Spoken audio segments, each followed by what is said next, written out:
पत्रिका आम दुनिया हालचाल एवं पत्रिका कलिंग जागरण लोकार्पित स्थानीय ब्रह्मपुर राजस्व डाक बंगला ठारे आम दुनिया हालचाल परिवार तरफ आयोजित उत्सव रे उन्मोचन होईछि।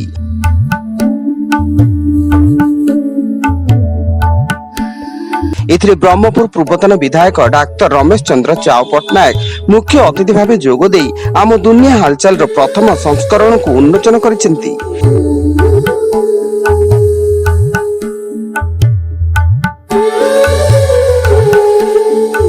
एथिसह वरिष्ठ आईनजीवी तथा विशिष्ट आईनजीवी पीतवास पंडा दुनिया हालचाल मीडिया ग्रुप रो आम दुनिया हालचाल एवं कलिंग जागरण यूट्यूब चैनल को उद्घाटन करथिया बेले अन्यतम सम्मानित अतिथि भावे ब्रह्मपुर विश्वविद्यालय सांबादिकता एवं गण जोगाजोग प्रोफेसर डॉक्टर बंदिता पंडा कलिंग जागरण साप्ताहिक संवाद पत्र ई पेपर को रिमोट माध्यम शुभारंभ करिसेंती।